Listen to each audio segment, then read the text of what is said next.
আমি আছি তো। এই কথাটি ভীষণ সুন্দর। কেউ যখন এই কথাটি বলে মনে হয় যেন এক পৃথিবীর ভরসা আমাকে দিয়ে দিল।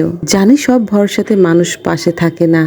একসময় আমি আছি বলার মানুষটিও কখনো কখনো জীবনে কোথাও একটু খুঁজে পাওয়া যায় না। তবুও মনে হয় এই কথাটি সত্যিই সুন্দর। আমি আছি তো। আসসালামু আলাইকুম বন্ধুরা, কেমন আছেন? চলে এসেছি একটি ভিডিও নিয়ে। আজকে দুটো রান্না করব। প্রথমে রান্না করছি, এটা হচ্ছে শসা।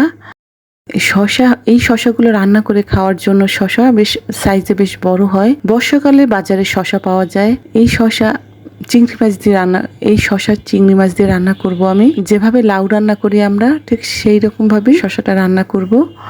শসা রান্না করতে খুব বেশি মশলাপাতি দরকার হয় না। পেঁয়াজ বাটা, কাঁচামরিচ এবং হলুদের গুঁড়া, সামান্য চিংড়ি দিয়েছি এবং কিছুটা জিরে বাটা দিয়ে কষিয়ে তারপর শসা দিয়ে দিয়েছি। জাস্ট লাউয়ের মতোই রান্না করলেই হয়, যে ঝোল দেওয়ার প্রয়োজন হয় না। এটা থেকে বেশ পানি বের হবে। তারপর যদি কেউ ঝোল দিতে পছন্দ করেন তাহলে পরিমাণ মতো, একদম সামান্য পরিমাণে ঝোল দিবেন, একটু ঝোল হবে তাহলে। আর এটা ঢেকে রাখলে এর ভিতর থেকে এমনি বেশ পানি বের হয়। যাই হোক, রান্নাটি বেশ ভালোই হয়েছে। যারা শসা খেতে পছন্দ করেন এনে রান্না করে খাবেন, খেতে ভালোই লাগে। এখন রান্না করব মুরগির মাংস।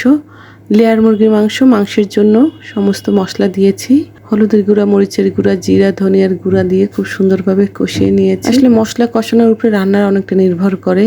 মাছ মাংসের মশলাটি খুব সুন্দরভাবে যদি কষানো হয় তাহলে তরকারিও খেতে ভালো লাগে এবং খুব সুন্দর ঘ্রাণ আসে। যাই হোক, এখন মাংসটা মশলা কষানোর পর মাংস দিয়ে দিয়েছি। লেয়ার মুরগি, ডিম পাড়া মুরগি খেতে ভালো লাগে। এই মাংসগুলো একটু শক্ত হয় এবং সুন্দর করে কষিয়ে রান্না করলে খেতে চমৎকার হয়।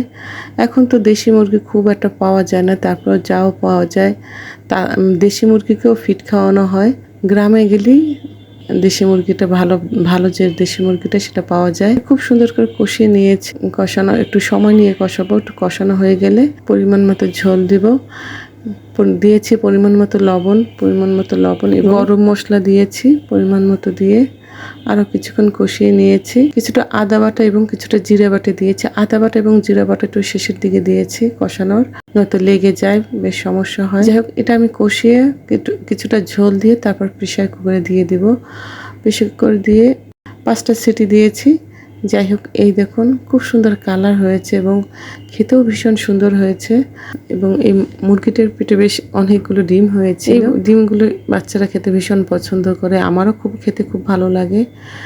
যাই হোক, এই লেয়ার মুরগির প্রচুর তেল বের হয়।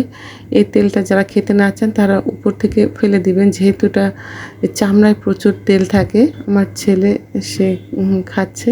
আজ বিকেলে রংধনু উঠেছিল। রংধনু অনেক দিন পর আজকে রংধনু দেখেছি।